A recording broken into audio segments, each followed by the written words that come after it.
ओडिशा के पुरी में भगवान जगन्नाथ, उनके भाई भगवान बलभद्र और बहन देवी सुभद्रा तीनों हुए रथों पर सवार, श्रद्धालुओं को दिए दर्शन।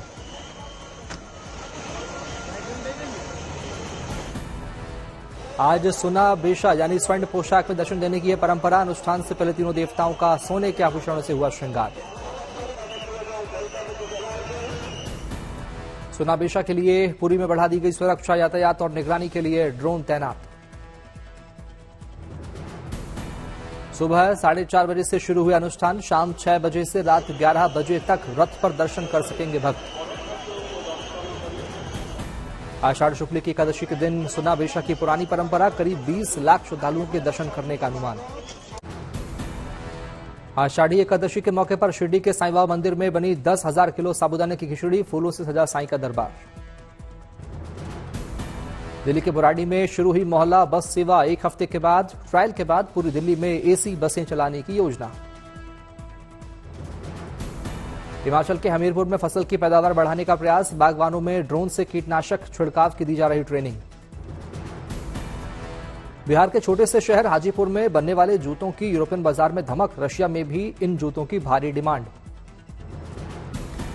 देहरादून में रोजगार मेले का हुआ आयोजन, सीएम पुष्कर सिंह धामी ने औद्योगिक इकाइयों में चयनित युवाओं को बांटे नियुक्ति पत्र। टोडा आतंकी मुठभेड़ में शहीद हुए कैप्टन ब्रजेश थापा का पार्थिव शरीर पहुंचा सिलीगुड़ी के बेंगडूबी, शहीद को सैन्य सम्मान के साथ दी गई श्रद्धांजलि। डोडा मुठभेड़ में शहीद अजय और बिजेंद्र के पार्थिव शरीर पहुंचे जयपुर, एयरपोर्ट पर गार्ड ऑफ ऑनर के साथ नेताओं और अफसरों ने किया नमन। झुंझुनू के नरूका गांव के रहने वाले थे शहीद अजय सिंह, गांव में पसरा मातम, पैतृक गांव में हुआ अंतिम संस्कार। राजस्थान के दोनों बहादुरों ने किया आतंकियों का सामना, पार्थिव शरीर गांव में पहुंचने पर सबकी आंखें हुई नम, लगे भारत माता के जयकारे। अग्निवीरों के लिए हरियाणा सरकार का बड़ा फैसला, पुलिस भर्ती, माइनिंग गार्ड की भर्ती में मिलेगा 10% आरक्षण, मिलेगा 5 लाख तक का बिना ब्याज का कर्ज। उत्तर प्रदेश को लेकर लखनऊ और दिल्ली में सियासी हलचल तेज, लखनऊ में सीएम योगी ने यूपी के सभी मंत्रियों की बुलाई बैठक। यूपी में 10 विधानसभा सीटों पर होने वाले उपचुनाव को लेकर सीएम योगी ने सभी मंत्रियों से की बात, ईमानदार और जिताऊ उम्मीदवारों के चयन और उन पर दांव लगाने को लेकर दिए गए निर्देश। सूत्रों के मुताबिक लखनऊ की बैठक में मुख्यमंत्री बदलने को लेकर कोई चर्चा नहीं, संगठन को और मजबूत करने के लिए कार्यकर्ताओं के बीच बेहतर तालमेल पर दिया गया जोर। दिल्ली में भी यूपी को लेकर एक्शन तेज, पीएम मोदी से मिले यूपी बीजेपी के अध्यक्ष भूपेंद्र चौधरी, 1 घंटे की मुलाकात में लोकसभा चुनाव पर दिया फीडबैक। दिल्ली में पीएम मोदी से मिलने पहुंचे गृहमंत्री अमित शाह, यूपी के राजनीतिक हालात और उपचुनाव पर चर्चा के कयास, 2 घंटे तक हुई मुलाकात। लखनऊ में राज्यपाल आनंदीबेन पटेल से सीएम योगी ने की मुलाकात, आगामी विधानसभा सत्र के लिए दिया निमंत्रण, 29 जुलाई से शुरू हो सकता है मानसून सत्र। हरदोई में बीजेपी विधायक श्याम प्रकाश का सोशल मीडिया पर पोस्ट लिखा, बीजेपी कार्यकर्ताओं का कोई काम बिना रिश्वत दिए ना हुआ ना होगा, योगी जी ईमानदार लेकिन लूट रहे अधिकारी। यूपी बीजेपी में हलचल को लेकर अखिलेश यादव का बीजेपी पर तंज, कहा आपस में ही लड़ रही है सरकार, कमजोर पड़ गए हैं ये लोग। अखिलेश ने योगी सरकार के फैसलों को बताया जल्दबाजी में लिया हुआ फैसला, बोले डिप्टी सीएम और सीएम के बीच कुर्सी की लड़ाई में जनता परेशान। डिप्टी सीएम केशव प्रसाद मौर्य का अखिलेश पर पलटवार, लिखा बीजेपी के देश और प्रदेश दोनों जगह मजबूत संगठन और सरकार, धोखा है समाजवादी पार्टी का पीडीए, 2027 विधानसभा चुनाव में 2017 दोहराएगी बीजेपी। कल मोदी कैबिनेट की पीएम पर बैठक, सुबह 10:30 बजे शुरू होगी मीटिंग। पीएम मोदी कल शाम 5:30 बजे बीजेपी मुख्यालय के कर्मचारियों से करेंगे मुलाकात, चुनाव कार्य में लगे पार्टी कार्यकर्ताओं से भी मिलेंगे। रांची पहुंचे असम के सीएम हिमंता बिस्वा शर्मा का बड़ा बयान, कहा 1951 में असम में सिर्फ 12% मुस्लिम थे, लेकिन अब उनकी तादाद 40% पहुंची है, बदलती जनसंख्या मेरे लिए जीवन मृत्यु का सवाल। झारखंड में बांग्लादेशी घुसपैठियों का सीएम हिमंता ने उठाया मुद्दा, कहा यहां खास कानून की आवश्यकता, हमें माता और बेटियों का अधिकार सुरक्षित रखना होगा। बंगाली बीजेपी नेता शुभेंदु अधिकारी का यूटर्न, कहा मेरे बयान को गलत तरीके से लिया गया, पीएम के सबका साथ, सबका विकास, सबका विश्वास और सबका प्रयास से मैं सहमत। शुभेंदु ने पहले दिया था बयान, जो बीजेपी के साथ हम उसके साथ, कहा बंद कर देना चाहिए अल्पसंख्यक मोर्चा, हमें हिंदुओं को बचाना चाहिए, संविधान बचाना चाहिए। बरेली में मौलाना तौकीर रजा के धर्मांतरण और सामूहिक विवाह कार्यक्रम को प्रशासन ने नहीं दी मंजूरी। इत्तेहाद ए मिल्लत काउंसिल ने रद्द किया समारोह। पटना में छात्र आरजेडी कार्यकर्ताओं ने जीतन सहनी के मर्डर के खिलाफ किया प्रदर्शन। हत्यारों की जल्द गिरफ्तारी की मांग। तेजस्वी ने फिर साधा नीतीश सरकार पर निशाना, कहा डबल इंजन संचालित बीजेपी एनडीए शासित बिहार में विगत चंद घंटों में घटित सरकार शुद्ध, सात्विक और मांगलिक घटनाएं। तेजस्वी के सवाल पर डिप्टी सीएम सम्राट चौधरी का पलटवार, कहा आरजेडी का प्रतीक भ्रष्टाचार और गुंडागर्दी है, उनको बोलने का कोई नैतिक अधिकार नहीं। सीबीआई गिरफ्तारी के खिलाफ अरविंद केजरीवाल की याचिका पर दिल्ली हाईकोर्ट ने सुरक्षित रखा फैसला। 5 से 7 दिन में अदालत सुनाएगी अपना फैसला। केजरीवाल की रेगुलर बेल याचिका पर 29 जुलाई को दिल्ली हाईकोर्ट में सुनवाई। सीबीआई रखेगी अपना पक्ष। स्वास्थ्य मंत्री जेपी नड्डा ने केंद्रीय औषधि मानक नियंत्रण संगठन के अधिकारियों के साथ की बैठक। दवाइयों और कॉस्मेटिक्स की गुणवत्ता और सुरक्षा की समीक्षा की। हाथरस भगदड़ पर नारायण साकार हरि उर्फ भोले बाबा का हैरान कर देने वाला बयान, कहा होनी को कौन टाल सकता है, जो आया है उसे जाना ही है, भले ही आगे पीछे हो। नारायण साकार हरि को लेकर उनके वकील एपी सिंह का दावा, कहा कासगंज के अपने पटियाली आश्रम पहुंचे बाबा। महाराष्ट्र में रक्षाबंधन के दिन जारी होगी माझी लड़की बहन योजना की पहली किश्त। गढ़चिरौली में डिप्टी सीएम देवेंद्र फडणवीस का ऐलान। महाराष्ट्र के छत्रपति संभाजीनगर में शिवसेना उद्धव ठाकरे कार्यकर्ताओं का प्रदर्शन। डोडा एनकाउंटर में 4 जवानों की शहादत पर पाकिस्तान के खिलाफ लगाए नारे।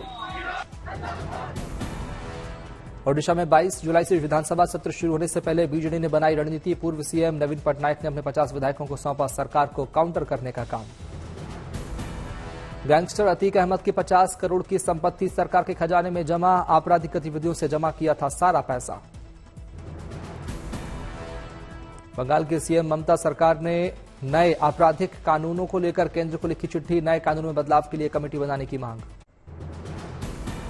असम में ब्रह्मपुत्र नदी का बढ़ा जलस्तर। गोलपारा में बाढ़ जैसे बने हालात। गोलपारा में बाढ़ से आम जनजीवन हुआ अस्त व्यस्त। नदी किनारे बसी बस्तियों को किया गया विस्थापित।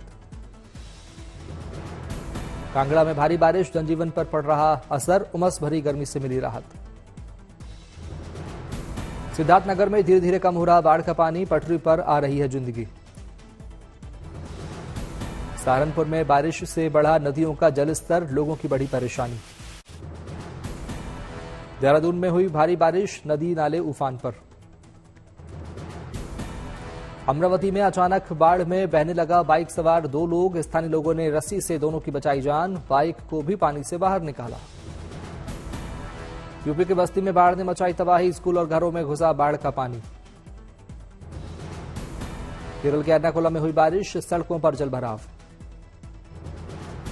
केरल के एर्नाकुलम में लगातार बारिश बनी मुसीबत। कई जगहों पर हुआ भूस्खलन। महाराष्ट्र के नांदेड़ में भारी बारिश से बढ़ा संकट। अर्धापुर में गांव के लोगों ने बाढ़ में फंसे छात्रों का किया रेस्क्यू। हरदोई में गर्रा नदी उफान पर। तेज बहाव के कारण 2 हिस्सों में टूटी पुलिया। जान जोखिम में डालकर बनाया वीडियो।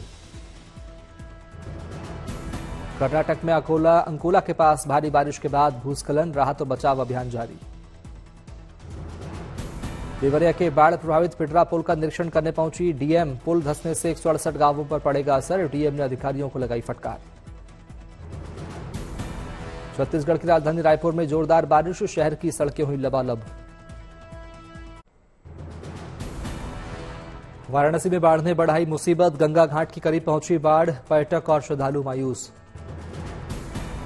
पूर्व पीएम डॉक्टर मनमोहन सिंह को पंथ रत्न सम्मान दिए जाने की उठी मांग। नामधारी सिखों ने अकाल तख्त साहिब के जत्थेदार को सौंपा मांग पत्र। जम्मू कश्मीर के डोडा में आतंकी हमले के विरोध में बजरंग दल मैदान में। पाकिस्तान के खिलाफ किया प्रदर्शन।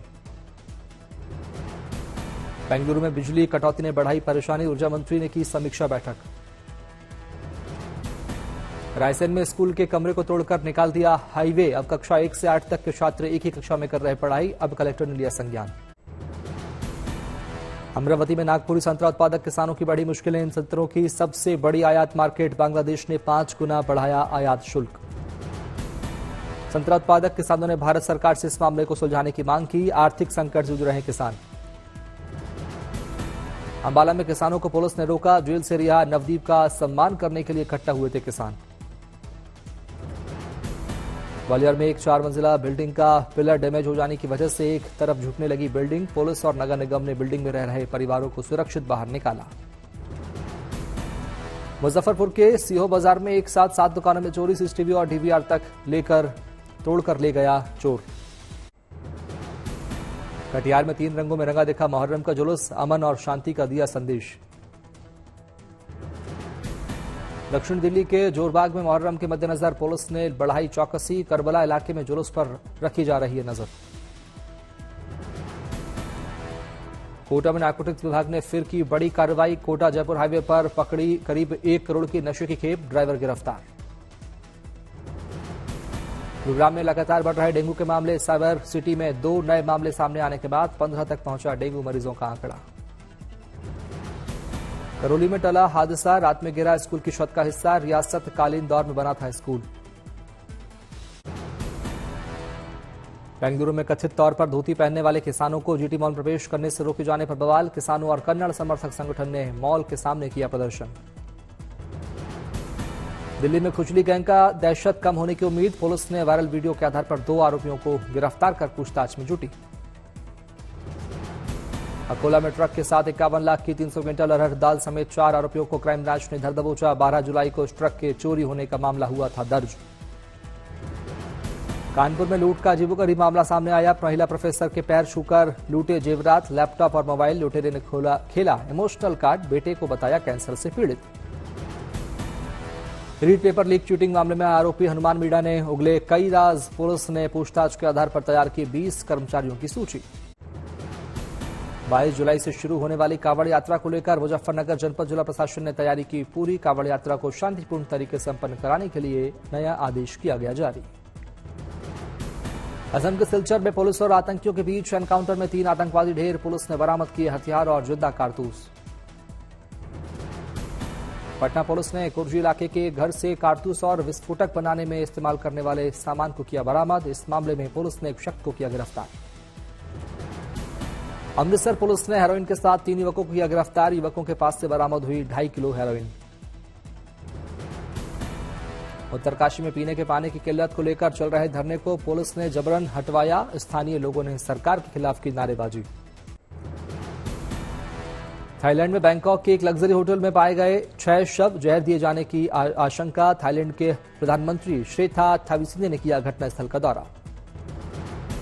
बांग्लादेश में पुलिस से झड़प में 6 प्रदर्शनकारियों की मौत। नौकरियों में आरक्षण के खिलाफ देश के सभी बड़े शहरों में प्रदर्शन, बढ़ती हिंसा के चलते स्कूल कॉलेज बंद करने का आदेश। पेरिस ओलंपिक के चलते शहर में अवैध रूप से रह रहे लोगों को निकालने का काम जारी। प्रतियोगिता वाली जगहों पर टॉर्च रिले के रास्तों से हटाए गए लोग। यमन की हुती विद्रोहियों ने इजरायली जहाजों पर हमले का वीडियो किया जारी। इलाके में सुरक्षा के लिए अमेरिकी विमानवाहक पोत के पहुंचने के बावजूद हमला। पेरू के पहाड़ी इलाके में दर्दनाक बस हादसा, 200 मीटर गहरी खाई में गिरी हाईवे से गुजर रही बस, कम से कम 23 लोगों की गई जान, 13 अन्य घायल। इंटरनेशनल मॉनेटरी फंड ने 2024-25 के लिए भारत की जीडीपी ग्रोथ का अनुमान बढ़ाकर 7% किया। 2025-26 के लिए आईएमएफ को 6.5% विकास दर का अनुमान। आम बजट में ग्रामीण इलाकों पर फोकस बढ़ा सकती है सरकार। हरियाणा, महाराष्ट्र, झारखंड के विधानसभा चुनावों से पहले प्रधानमंत्री किसान मनरेगा और प्रधानमंत्री आवास योजना के लिए ज्यादा पैसा दिए जाने की संभावना। बैंकों ने डिपॉजिट को आकर्षित करने के लिए ज्यादा ब्याज वाली स्कीम लॉन्च की। 25 से 30 बेसिस पॉइंट्स ज्यादा ब्याज वाली योजनाओं के बाद कर्ज के इंटरेस्ट रेट में भी कमी नहीं आने का अनुमान।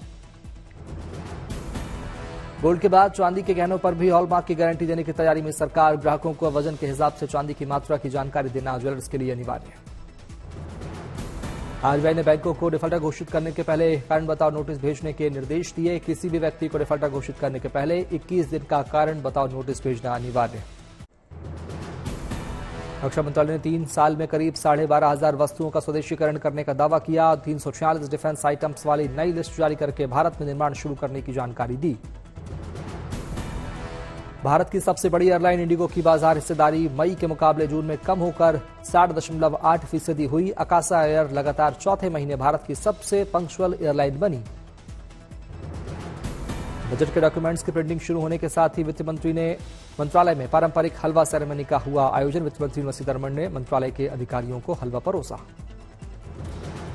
एनसीएलटी ने बायजूस के खिलाफ दिवालिया कार्रवाई शुरू करने की बीसीसीआई की याचिका स्वीकार की। टीम इंडिया की जर्सी के लिए बायजूस और बीसीसीआई के बीच स्पॉन्सरशिप कॉन्ट्रैक्ट से जुड़ा है मामला। राधिका मर्चेंट ने शादी का सीईओ सास नीता अंबानी को बताया। कहा, नीता के समर्पण और दूरदर्शी लीडरशिप ने पूरी शादी को उत्सव बनाकर देश और दुनिया की हस्तियों को एक मंच पर लाकर खड़ा कर दिया।